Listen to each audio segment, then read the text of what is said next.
अभी हम लोगों ने ग्रेटेस्ट इंटीजर फंक्शन का ग्राफ पढ़ा। तो ग्रेटेस्ट इंटीजर फंक्शन में हम लोगों को उसका थोड़ी मोड़ी प्रॉपर्टीज यूज होगा कहीं कहीं पर, ज़्यादा नहीं, पर एक दो प्रॉपर्टी मैंने लिख दिया है यहाँ पर, ठीक है। तो वो आप समझ लेना, मैं एक दो समझा देता हूँ। जैसे कि greatest integer of x is equal to x if x is an integer.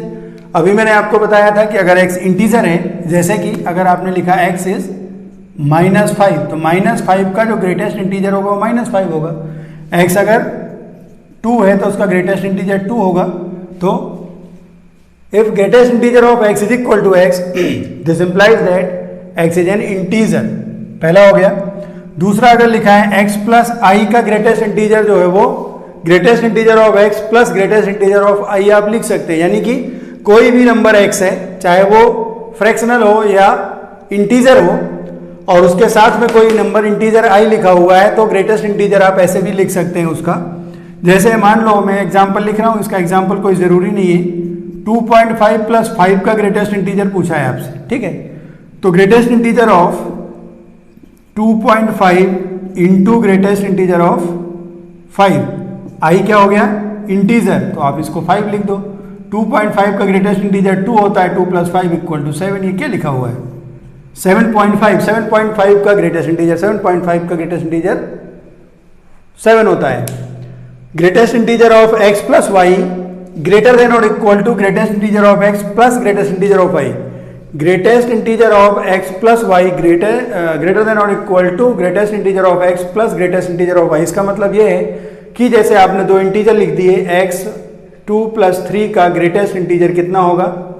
Greatest integer of 2 plus greatest integer of 3। देख रहे हो यहाँ पर, ये हो गया 5 और ये भी हो गया 5। तो इसका मतलब अगर दोनों नंबर इंटीजर हैं, x and y both are integer, then greatest integer of x plus greatest integer of y is equal to, sorry, greatest integer of x plus y is equal to greatest integer of x plus greatest integer of y। कब? जब x and y both belong to positive integer, ठीक है। जब दोनों positive integer है, या negative integer में भी शायद वही आ जाएगा, तो आपका ये होगा। अगर इंटीजर नहीं है, आप 2.5 जैसे यहाँ पर लिखा आपने ग्रेटेस्ट इंटीजर ऑफ 5, यहाँ पर आपने लिख दिया 2.5 प्लस 2.5। अब 2.5 का 2 होता है और 2.5 का 2 होता है, जबकि greatest integer of 5 equal to कितना होता है? 5। तो फिर क्या हो जाएगा? लेफ्ट हैंड साइड जो है वो बड़ी हो जाएगी। तो ये ऐसे लिख सकते हो आप। फिर फोर्थ है greatest integer of 5x is greater than और इक्वल टू i। तो इसका जो सोल्यूशन होता है वो ये होता है, ठीक है। ये आपको याद रखना है, 5x इज ग्रेटर देन और इक्वल टू i। जैसे मैं छोटा सा एक एग्जांपल लिखूं, greatest integer of x is greater than और इक्वल टू 2। इसका सोल्यूशन आपसे पूछे, x का जो ग्रेटेस्ट इंटीजर है वो 2 से ज्यादा है या 2 के बराबर है। Greatest integer of x is greater than और इक्वल टू 2। इसका मतलब x की वैल्यू क्या हो सकती है? Greatest integer of 2 equal to 2 होता है, तो x 2 हो सकता है, 2.5 भी हो सकता है। 2x should be 2, 2.5, 2.3, 2.6, 2.7। तो ग्रेटर देन 2 अगर कोई भी नंबर अगर आप लिख दो, this implies that x is greater than और इक्वल टू 2। x इज 2 होगा तो ग्रेटेस्ट इंटीजर 2 आ जाएगा और सेटिस्फाई करेगा उसको। x अगर 2.5 होगा, 2.6 होगा, 7 होगा, 8 होगा, 9 होगा, कोई भी नंबर रखेंगे ग्रेटर देन 2, तो इस इन इक्वेशन को सेटिस्फाई करेगा, greatest integer of x is greater than 2 को। फिर अगर ये लिखा हुआ है, जैसे आपने ये लिख दिया, greatest integer of x is less than और equal to 3। Greatest integer of x जो है वो 3 से कम है। इसका मतलब क्या होगा? अगर x की वैल्यू की बात करें तो x की वैल्यू अगर 4.4 से कम है, अगर ग्रेटेस्ट इंटीजर ऑफ x की वैल्यू लेस देन और इक्वल टू 3 है, तो x की वैल्यू 4 से कम होनी चाहिए। 4 हो जाएगी तब क्या हो जाएगा? Greatest integer of 4 is equal to 4, तो सेटिस्फाई नहीं करेगा। और 3.9 अगर रखेंगे आप, तो 3.9 अगर रखा तो greatest integer of 3.9 is 3, less than और equal to 3। Greatest integer of 3.3, 3.5, 3.6, 3 से लेके 4 तक कोई भी नंबर रखो, इसको सेटिस्फाई करेगा। 2 रखें, greatest integer of 2 is 2, less than 3। Greatest integer of 1 is 1.1, 1.2। तो अगर इक्वेशन लिखा है greatest integer of 5x less than और equal to i, the solution of this equation is 5x is less than और less than i plus 1, उससे एक ज्यादा हो जाएगा। इंटीजर अगर है यहाँ पर तो ये i सब इंटीजर है। Greatest integer of minus x is minus of greatest integer of x. अगर एक्स इंटीजर है, एक्स अगर इंटीजर है, जैसे आप 5 की बात करें, माइनस 5 का जो ग्रेटेस्ट इंटीजर होता है वो माइनस ऑफ 5 के ग्रेटेस्ट इंटीजर के बराबर होगा, -5 होगा। अगर इंटीजर नहीं है तब क्या होगा? अगर इंटीजर नहीं है तो ये फॉर्मूला होगा, greatest integer of minus x is equal to minus of greatest integer x -1। आप कोई पॉइंट रख के देख लोगे, ये फॉर्मूला आपको इंपॉर्टेंट है, ये लिमिट में आपको बहुत ज़्यादा यूज होगा, ठीक है? तो ये आपको याद रखना है, ठीक? ये मैंने एक छोटी छोटी सी प्रॉपर्टीज लिखा दी, properties of greatest integer function, और ये आपको याद रखना है, कहीं पर भी यूज हो सकती है। ये इन इक्वेशन में यूज होगा, इक्वेशन में यूज होगा, जो भी उसके हिसाब से आप इसको यूज कर लेना, ठीक है?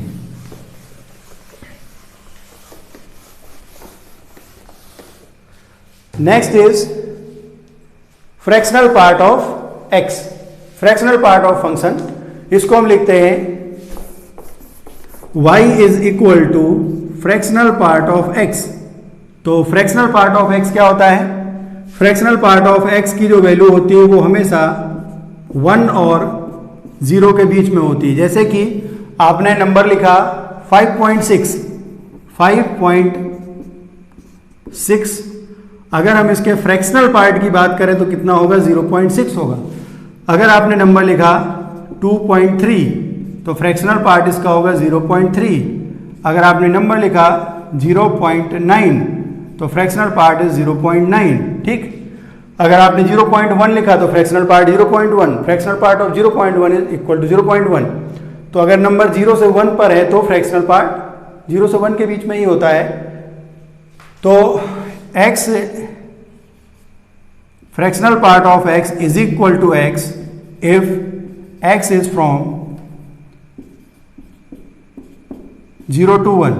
अगर x 0 से 1 है तो उसका फ्रैक्शनल पार्ट x ही हो जाएगा 0.1, 0.2, 0.3, 0.4, 0.5, इन सब का फ्रैक्शनल पार्ट वही नंबर आ जाएगा, ठीक? दूसरी चीज, अगर हम फ्रैक्शनल पार्ट या x की बात करें, x is equal to integral part plus fractional part of x, ये लिखा जाता है, where x is equal to i plus f, ठीक?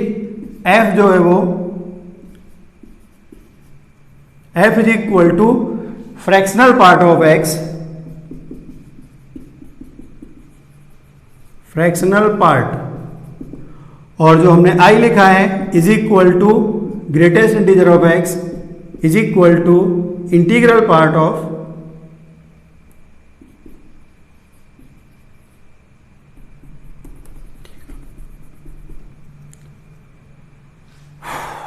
उसको क्या लिखा था हमने? ग्रेटेस्ट इंटीजर फंक्शन, तो इंटीग्रल पार्ट।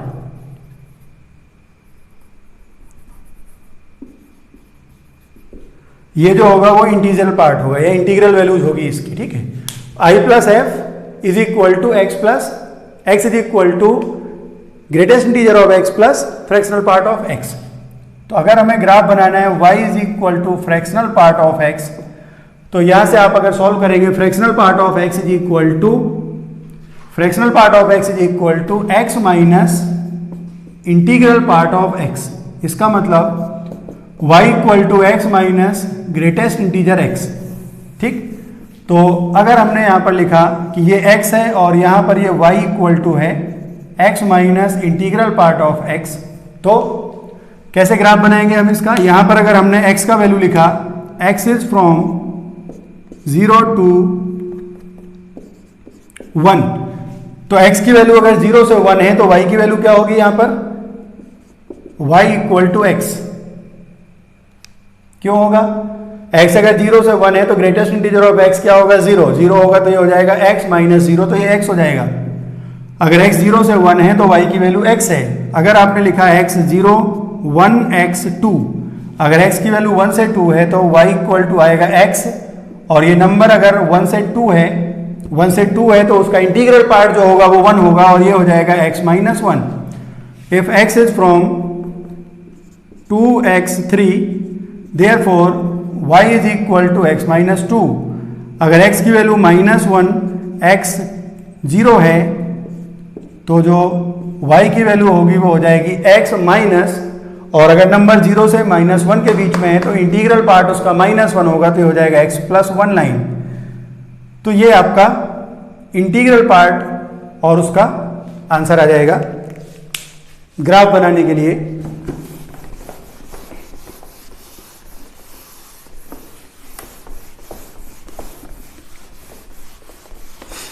तो इसका भी हम लोग ग्राफ बनाते हैं और थोड़ी बहुत इसके क्वेश्चन सॉल्व करते हैं।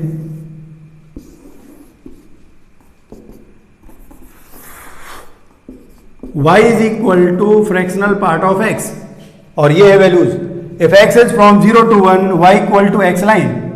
x इज फ्रॉम 0 to 1, ये हो गया 1, ये हो गया 2, ये हो गया 3, ये हो गया 4, ये हो गया 5, -1, -2, -3, 1, 2, जरूरत नहीं है आगे। तो जब x 0 to 1 है तो y की वैल्यू क्या है? When x is from 0 to 1, x is from 0 to 1, y is equal to x line. x equal to 0 होगा तो y इक्वल टू 0 होगा। इसका मतलब इसका जो ग्राफ है वो ये वाली लाइन है, ठीक है।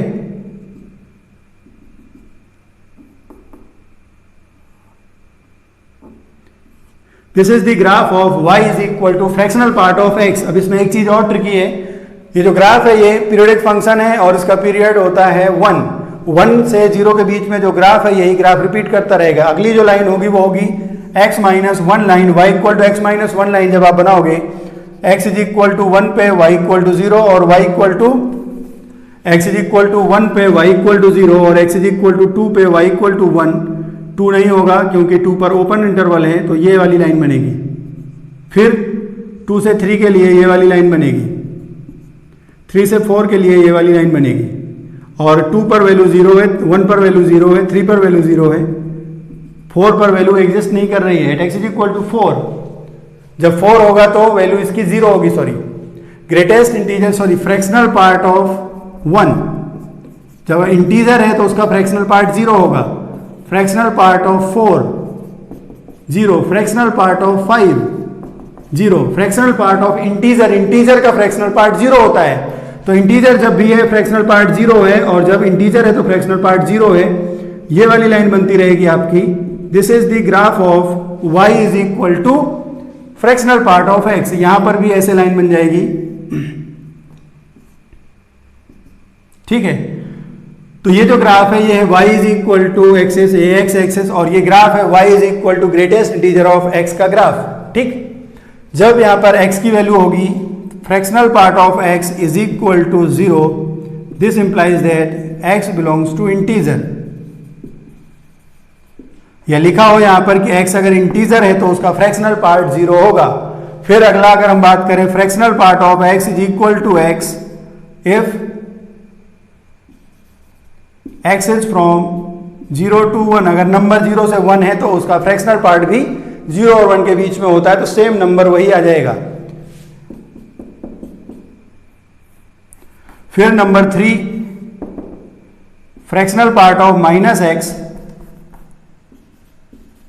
Is equal to, fractional part of minus x is equal to, जैसे आपने लिखा fractional part of 0.5 is equal to 0.5, fractional part of 1.5 equal to 0.5, fractional part of 1.6 is equal to 0.6, fractional part of -1 equal to 0, fractional part of -1.5 is equal to, -1.5 का जो fractional part होगा वो भी 0.5 होगा, और ये आएगा जैसे फ्रैक्शनल पार्ट ऑफ -7.7, इसका फ्रैक्शनल पार्ट कितना है?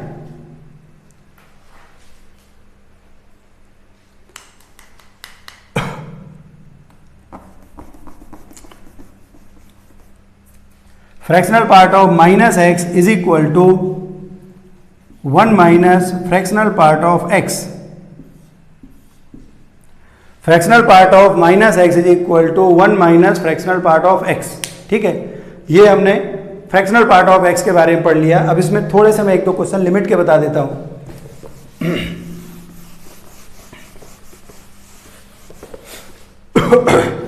Limit x tending to 1 plus fx where fx is equal to fractional part of x। 1 plus 1 से ज्यादा है तो फ्रैक्शनल पार्ट, तो x की वैल्यू किस तरफ टेंड हो रही है? 0 की तरफ, तो ये हो जाएगा आपके पास 0। Limit x tending to 1 minus fx is equal to 1 से जस्ट कम है, 1 से जस्ट कम है तो फंक्शन की वैल्यू किस तरफ जा रही है? 1 की तरफ, तो ये होगा 1। इसका मतलब limit x tending to 1 fx where fx is equal to fractional part of x, this is equal to limit does not exist. ठीक है, 1 पर इसका लिमिट एग्जिस्ट नहीं करेगा। ऐसे हम 2 पर बात करें, limit x tending to 2 fx is equal to limit does not exist.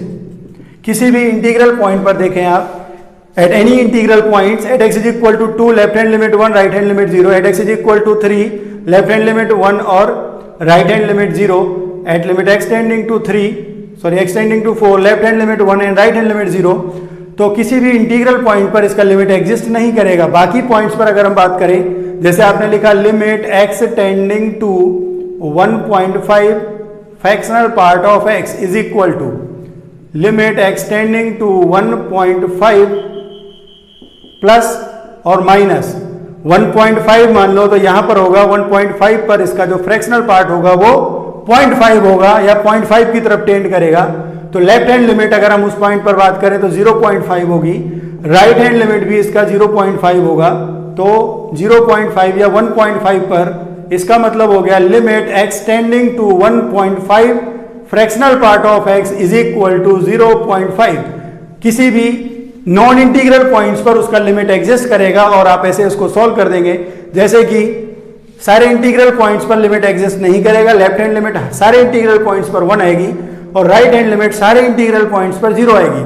तो ये हम बता सकते हैं डायरेक्टली। बाकी हम जब क्वेश्चंस होंगे, जैसे क्वेश्चन होंगे उसके हिसाब से हम उसको डील करेंगे कि क्वेश्चन को कैसे सॉल्व करना है, कैसे टैकल करना है। ठीक है, ये हमने सीखा limit of the function fractional part of the x. Fractional part of the x अगर फंक्शन है तो उसका हम लिमिट कैसे सॉल्व करेंगे, ग्राफ से हम याद रखेंगे। ये जो हमने रिजल्ट पढ़ लिए इसके, इन रिजल्ट्स को हम डायरेक्ट यूज कर सकते हैं या इसको हम ऐसे लर्न कर सकते हैं। ठीक है,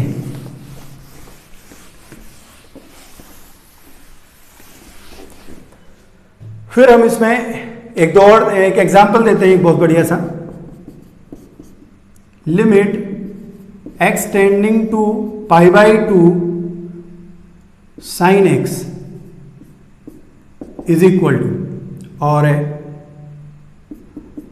फिर एक और एग्जांपल है इसी में, limit x tending to π/2 greatest integer of sin x is equal to limit x tending to π/2 sin x और इस पूरे का greatest integer.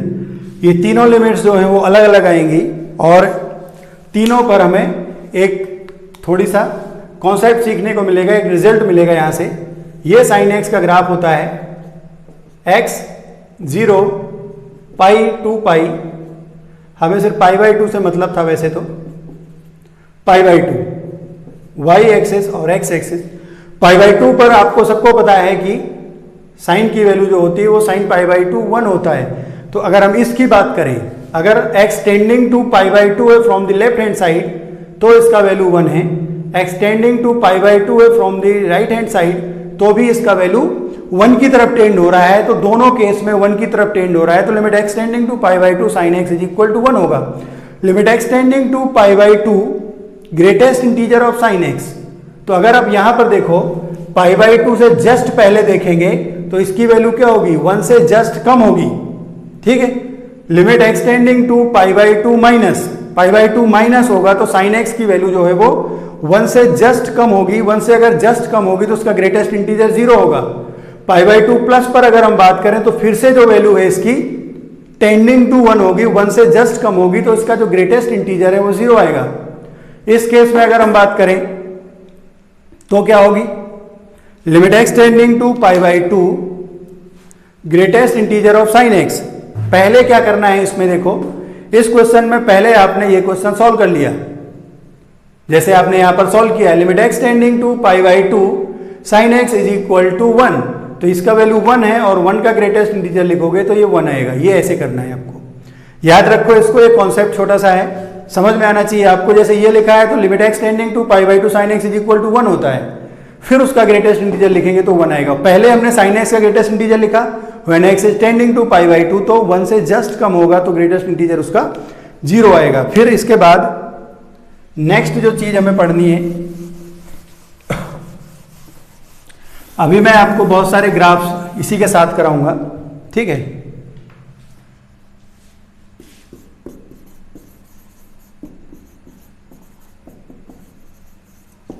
Indeterminate form, indeterminate form क्या होता है, कैसे इसको देखते हैं हम। पहली चीज तो जैसे मैं बताता हूं आपको, जो लिखाते हैं आपको लिखा देंगे 0 by 0, infinite by infinite, infinite minus infinite, फिर उसके बाद 0 इंटू इनफाइनाइट, 0 की पावर 0, इनफाइनाइट की पावर 0 और 1 की पावर इनफाइनाइट। ये जो होते हैं इन सबको हम बोलते हैं इनडिटर्मिनेट फॉर्म, या जो डिफाइंड नहीं होते हैं। मतलब क्या है इसका, हम ऐसे रट्टा नहीं मारते हैं इसको, जैसे ऐसे आया question, limit x tending to 0 x square minus 1 upon x minus 1, जैसे ये लिख दिया, ठीक है। तो जैसे ही आपने जिस फॉर्मेट में क्वेश्चन लिखा था तुरंत से आपने x is equal to 0 put किया, x इक्वल टू 0 पुट किया, तो ये क्या हो गया, 0 पे नहीं, x इज इक्वल टू 1 पे बात करें। x इज इक्वल टू 1 जैसे ही आपने पुट किया तो ये वाला जो नंबर है x square, x tending to 1 होगा तो एक्स स्क्वायर भी टेंडिंग टू 1 होगा। इसका मतलब 1 टेंडिंग टू और 1 माइनस, ये क्या हो जाएगा 0 tending to 0 divided by tending to 0। दोनों नंबर, ऊपर भी जो लिखा हुआ है वो भी 0 की तरफ टेंड हो रहा है, जो नीचे नंबर लिखा है वो भी 0 की तरफ टेंड हो रहा है। तो ये जो क्वेश्चन लिखा है this is 0 by 0 indeterminate form, indeterminate form.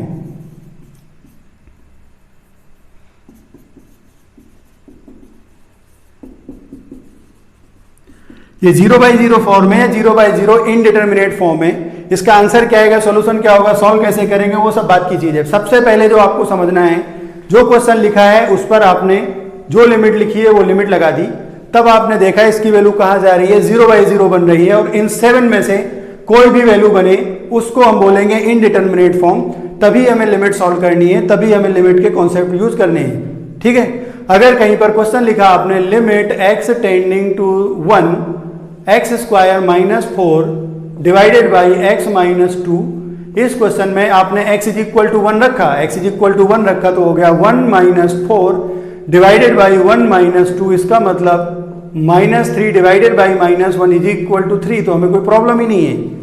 ये जो है लिमिट x टेंडिंग टू 1 या x इज इक्वल टू 1, दोनों एक ही चीज आ रही है। x इज इक्वल टू 1 रखने से इसका वैल्यू जो है वो 3 आ रहा है, तो हमें क्या प्रॉब्लम है 3 वैल्यू से।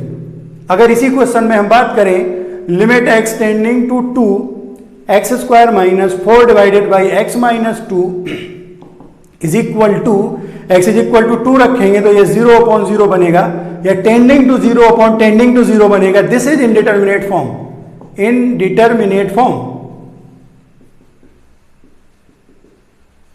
ऐसा नहीं है कोई भी क्वेश्चन लिखा है, आपने मेथड सुना है कि फैक्टराइजेशन कर दिया, उसके फैक्टराइजेशन करने में लगे, सॉल्व करने में लगे, आंसर लिखने में लगे। उससे पहले सबसे पहले आपको जो काम करना है वो ये करना है, जो लिमिट रखी है उसको लिमिट रख के चेक करो, उस लिमिट को पुट करने पर उस फंक्शन का जिस फॉर्मेट में दिया हुआ है या जहां पर क्वेश्चन लिखा हुआ उसका वैल्यू क्या बनता है। इन 7 में से कोई भी वैल्यू बनता है तो आप बोलेंगे कि this limit is of the type this. जैसे 0 बाई 0 आता है तो आप बोलेंगे 0 बाई 0 इंडिटर्मिनेट फॉर्म है, या लिमिट 0 बाई 0 फॉर्म में इनफाइनाइट बाई इनफाइनाइट आता है तो इनफाइनाइट बाई इनफाइनाइट बोलेंगे। और इनमें से कोई भी फॉर्मेट आता है तो उसको सॉल्व करने का जो मेथड होगा, जो प्रोसीजर होगा, वो हम लोग पढ़ेंगे अभी, ठीक है। अभी सिर्फ हमें यह पहचानना है कि लिमिट कौन से टाइप का है, इंडिटर्मिनेंसी, टाइप ऑफ इंडिटर्मिनेंसी, या किस टाइप का इंडिटर्मिनेंसी क्वेश्चन में आ रहा है या लिमिट में आ रहा है। जैसे यहाँ पर 2 रखा तो 0/0 इंडिटरमिनेट फॉर्म है, तो आप बोलेंगे 0/0 इंडिटरमिनेट फॉर्म का क्वेश्चन है। जैसे सॉल्व करना होगा, जो सॉल्व करना होगा वो फिर हमें बाद में सीखना होता है, ठीक है। जैसे इसी क्वेश्चन में सॉल्व करने के लिए क्या करो, दोनों को फैक्टर कर दो। आप लिखेंगे limit x tending to 2 x की power 2 -4 divided by x - 2, this will equal to limit x tending to 2 x - 2 into x + 2 divided by x - 2। अब x टेंडिंग टू 2 पर ये 0 है और ये 0 है, 0/0 नहीं है, टेंडिंग टू 0/0 है, तो ये नंबर कट जाएगा, कैंसिल हो जाएगा। अब x = 2 रखेंगे तो 2 + 2 = 4 आ जाएगा। इसका आंसर होगा 4। ऐसा नहीं है कि इसका आंसर 0/0 है या इसका जो लिमिट है वो सॉल्व नहीं होगा इंडिटरमिनेट फॉर्म में। लिमिट इसका आ रहा है 4 but this question is type of the limit is 0/0 indeterminate form, ठीक है। तो ऐसे हमें पहले तो क्वेश्चन में पता करना पड़ेगा कि कौन से टाइप का क्वेश्चन है। जैसे ये बताओ कौन से टाइप का होगा, लिमिट x टेंडिंग टू 0 और 1 + x² to the power 1/x²। x = 0 रखेंगे तो ये 0 हो जाएगा। ये 1/0 plus tending two plus infinite, तो ये हो जाएगा आपका टेंडिंग टू 1 की पावर टेंडिंग टू इनफाइनाइट या 1 की पावर इनफाइनाइट फॉर्म। ये होगा 1 की पावर इनफाइनाइट फॉर्म का इंडिटरमिनेंसी। टेंडिंग टू 1 की पावर टेंडिंग टू इनफाइनाइट का इंडिटरमिनेंसी होगा ये, ठीक है। तो हमें ऐसे हर क्वेश्चन में पता करना होगा पहले तो ये किस टाइप का इंडिटरमिनेंसी है, ये किस टाइप का लिमिट है या किस टाइप का ये फॉर्मेट है। तो इस टाइप इन 7 में से कोई भी फॉर्मेट आता है क्वेश्चन में पुट करने से तो हम बोलेंगे कि ये आपका इंडिटरमिनेंसी है लिमिट में और इस लिमिट को हमें सॉल्व करना पड़ेगा।